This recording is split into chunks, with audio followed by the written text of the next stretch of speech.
The Holy Bible. Part 1. Old Testament. Book of Genesis.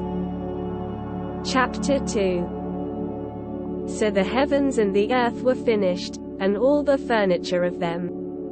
And on the seventh day, God ended his work which he had made, and he rested on the seventh day from all his work which he had done. And he blessed the seventh day, and sanctified it, because in it he had rested from all his work which God created and made. These are the generations of the heaven and the earth, when they were created, in the day that the Lord God made the heaven and the earth, and every plant of the field before it sprung up in the earth, and every herb of the ground before it grew, for the Lord God had not rained upon the earth, and there was not a man to till the earth.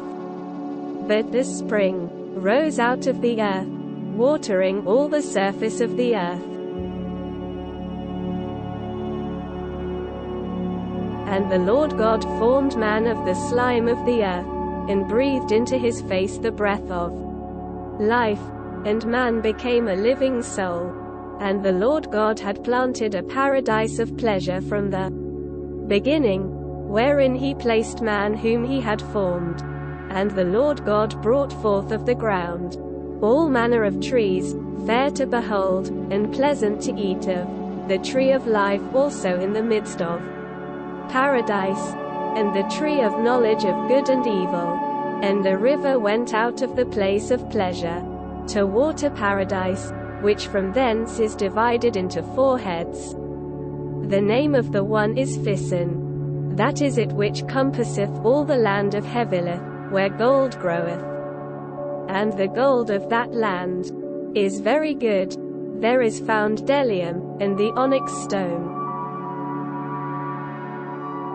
And the name of the second river is Gihon. The same is it that compasseth all the land of Ethiopia. And the name of the third river is Tigris. The same passeth along by the Assyrians. And the fourth river is Euphrates.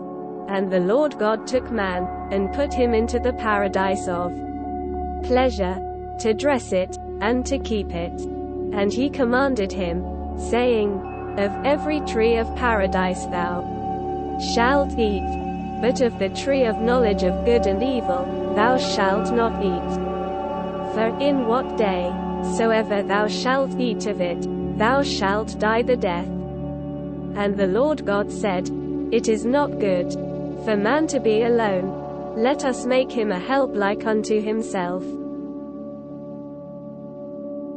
And the Lord God, having formed out of the ground all the beasts of the earth, and all the fowls of the air, brought him to Adam to see what he would call them. For whatsoever Adam called any living creature, the same is its name. And Adam called all the beasts by their names, and all the fowls of the air, and all the cattle of the field. But for Adam there was not found a helper like himself. Then the Lord God cast a deep sleep upon Adam. And when he was fast asleep, he took one of his ribs, and filled up flesh for it. And the Lord God built the rib which he took from Adam into a woman, and brought her to Adam. And Adam said, This now is bone of my bones, and flesh of my flesh. She shall be called woman, because she was taken out of man. Wherefore a man shall leave father and mother, and shall cleave to his wife, and they shall be 2 in one flesh.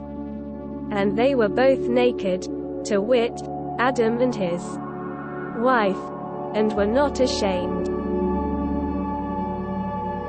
This is the end of chapter 2 of the book of Genesis.